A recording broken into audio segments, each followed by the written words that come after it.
I'm Natasha. And I'm Penny. And welcome to the WIBs. Today we're going to speak about start winning again.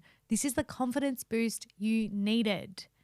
We have put this episode together because, I don't know about you, Pen, but maybe it's the weather. I just feel like as soon as we start seeing that summer's like in the horizon, we're like, goodbye, sun. And it just starts getting really cold and gloomy. And you look outside and it's all like wet and rainy. I feel like everyone I've spoken to is just feeling a bit like bleh. Yeah, I feel the people they're feeling meh. Yeah, it's just a bit like meh.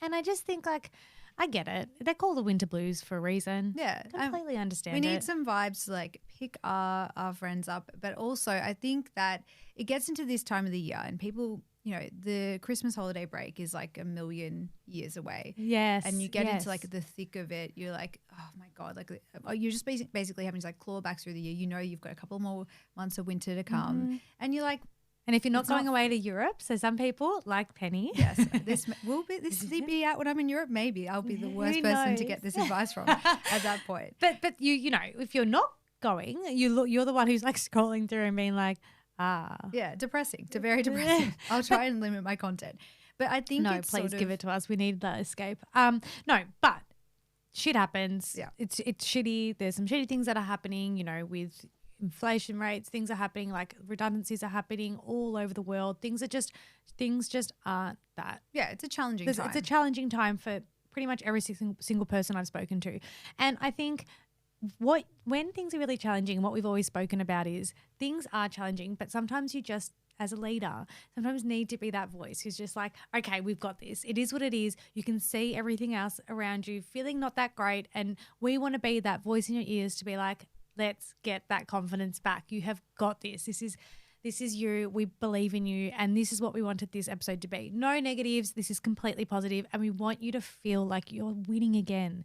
There is nothing better than that feeling of feeling like you are winning. And it's such a like, I don't know, like it's such a sensation when you're feeling it that when you're not there, it's like, I just want to feel it again. Yeah, it's very heavy to not be feeling like what you're working towards isn't being able to kind of get you to where you want to be. And I think the feeling of not winning and the feeling of lack of confidence, like especially when there are challenges that come up in your career or your personal life, whatever it might be, it can honestly like bring you right down with it. And I think that regaining your confidence and getting back into that mindset of feeling like you're going to be winning again is actually crucial to be able to be moving forward, because absolutely, it's such a mindset thing. And I don't think that you can do your best work when you're feeling that level of I guess lack of confidence, or I guess lack of direction in your goals or even in your power. You're right. And I think it's important to start this episode by addressing like why regaining your confidence and starting to win again is important.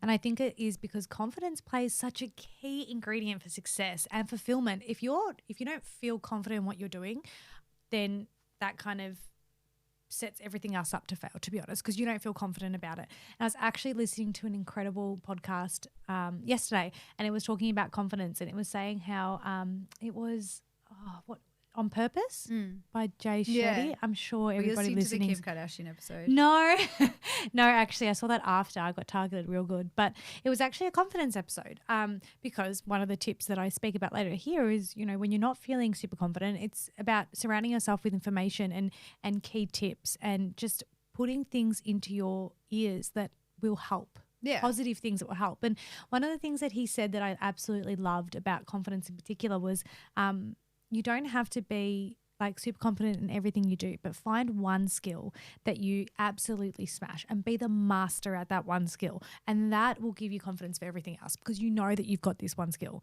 And I absolutely loved the way that he spoke about that because, you know, life's ups and downs, there's all these things that happen, but if you've got that one thing that you're a master at, that when you go back into that skill, you're like, yeah, I got this. Yeah. It's so important. Yeah, it's a tangible, like it's literally an example of this is me winning. This is me building back my own confidence and my own sense of self. Because I think if you can hold on to that, it's proof then that other things are possible in terms of being able to achieve or being able to build back that confidence. If you can do it here, you can do it over there. Absolutely. Okay, so how do we start winning again and boosting the confidence? I think one of the first things is, and you speak about it a lot, Pen, is reflect on the past successes. I think don't be so hard on yourself and take time to reflect on how you've gotten to where you are. Like Yeah. you are in a position right now because you've worked your butt off. If you're starting out in your career, you've just spent all these years studying. Bloody just take a break. Like you don't put so much pressure on yourself, and reflect on any success, whether it is professional or it could be a friendship-based success, or it could be another kind of success that's that you're really proud of. Yeah. Reflect on that. Yeah, I think I like this piece of advice because it means that you go back to data, and it means that you go back to say to yourself, okay, well, I'm not just basing this on like an airy-fairy belief that I should be confident because, I should because that's what everyone tells me I should be. This is literally saying to yourself, you're using your past experiences to say, this is an example of when something good has happened. And what I do actually try to do, and this might be embarrassing, whatever, I literally do write it down. Like if I have something like really monumental or big happen to me, I will write that down, like a moment I felt proud, and like I want those to increase more and more for myself over time. But when I have that moment, like shit, yeah, I did a great job of this. I put it in my phone, my notes app, and I write it down for myself, because that way I can look back. So other days when maybe I'm not feeling that way, because not everybody wakes up in the morning and feels, like a superstar. Yeah. But I think if you can reflect on that and have a place to be able to collate that information, it's going to be really helpful for you, because then you actually are using your past data to be able to inform your confidence of your future. Do you have one you want to share? I can go through my notes app and tell you. I found it in my phone. This one's from 23rd of May. 23rd of May. Oh, no, actually, it was in 2021, but I've edited it today, so it's been ruined now. Damn it. I've given away the day we recorded. Anyway, no, I found one of my friends. It was a day that I got a promotion at work, and I said, I'm like, you feel really proud of yourself today. Oh. You earned this. You did this by yourself, and you should be proud of where you are and where you're heading. Oh, so I've got goosebumps. That was very beautiful. Pen, you're very, very kind to yourself. That's really nice. No, that is a perfect example of how you should reflect on your past successes. When something really good happens and you do get that win, get out your notes, write it down, and remind yourself of why you are a boss, because no one's going to control that. You control the narrative there. 100%. Okay, so the next one would be to set achievable goals. So I am a goal getter, as they say, and I just love goals. Goals for everything, as I've spoken about in the past. But I think when it relates to winning again and boosting your confidence, it's really important. The most important thing here is to set achievable goals, not just goals, because if you set yourself up to fail when you're in this position where you want to start winning again, you want to build that confidence, it's not going to be helpful. You need to set ones that you know you're going to achieve, so you feel like, even if it's a little thing like it could be, wake up and go to the gym, or it doesn't have to be, go to the gym 3 times a week or whatever it is. Yeah. Set something that you know you can achieve. So then when you achieve, you're like, okay, then you improve. Exactly. And it's almost like a little reward for your brain. Yeah.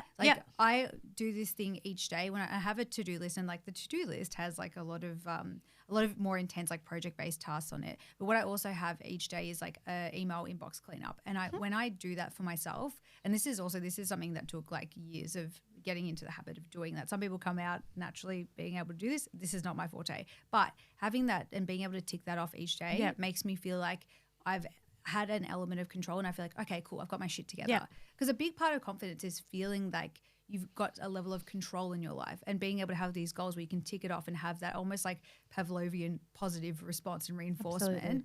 That's such a positive thing and such a easy, actionable item to add into your day. Absolutely. Yeah. Break them up. What you just said was perfect. Break it up into small, manageable steps. They don't have to be crazy, but these smaller milestones, your confidence will just grow. It's like watering a plant, and it just motivates you to continue winning. You win this one thing, you're like, oh, I can do that. All right, next. Like in the to-do list, like a really important thing is I know this might sound really not ambitious, but it's not, is say a to-do list. I'll only have like 3 things that I want to achieve for the day, right?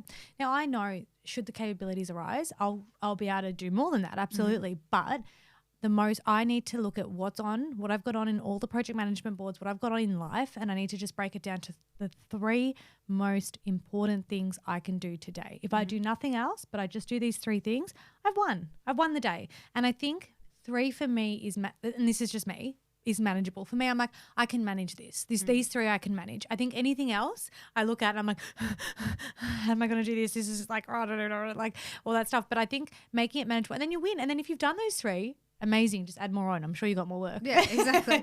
Like I'm sure there's more work. Yeah, but that's a really great point. It's like the 3 makes it achievable enough to be like, cool, everyone can tick off 3 things in their day. Yeah, exactly.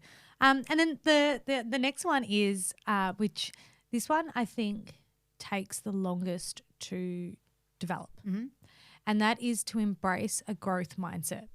Yes. So this is the one that's probably the hardest, but the most important, I believe anyway, is you've got to adopt that growth mindset, which is the belief that you can improve and develop through effort and learning. In actual terms, what this means is mindset shift, making sure that you are embracing challenges. You view failures as opportunities and you focus on your continuous growth. Yeah. When you're faced with bad stuff and challenges, you use it as a tool to build resilience. Yeah, that's a really important thing, because like we're going to talk about like obviously the way that you can cultivate a level of positivity and a way of reinforcing the times that you do win in life. But life's not perfect, and like things you're going to fuck up sometimes. Like Absolutely. You're going to have failures. That is normal territory to be in. And I think that if you get into the habit of knowing that if you're not failing, you're not growing, you're not learning, then like that is the most powerful tool in all of this, because we're going to have those moments of vulnerability where things aren't going 100% your way. And I had an old boss, and I think I might have mentioned this on an older episode, where she literally said that to me. She goes, if we are not failing as a company or as a business or on a personal level to some degree, we're not trying anything new. We're not growing. And what is the point of it all? Yeah, exactly. And I think when you're feeling like overwhelmed and like things are not going the way you want them to, and you're not looking at failures as learning opportunities, because that's really hard. Sometimes when you're in it and someone's like, just think positively, you're like, oh, yeah, like this sucks. God, leave me alone. I don't want a teachable moment. I want to win, please. Yeah, or you just like, I just want to like lay in bed and watch Netflix. Leave me alone, please. Because that's something that happens too. And I think when you're in those positions, I think to recognize it is the first thing. But then the second thing is also to, like what I said before, I think it's really important to seek positive not only voices as in podcasts, but what I like to do with podcasts in particular is I like to look up the keywords that I'm feeling, right? So to give you an example of how you can embrace a growth mindset is when I'm feeling a certain way and I'm feeling like, I'll give you an example for that, that Jay Shetty one, I think it is. I think I got that right.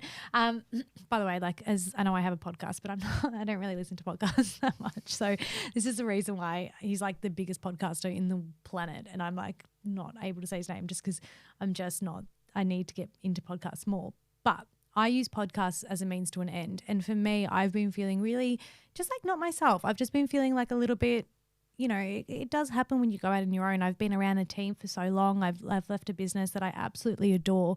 And, Fridays, I don't have Friday drinks anymore. So it's kind of just myself. And I was just kind of sitting there and I was like, okay, I'm feeling a certain way right now.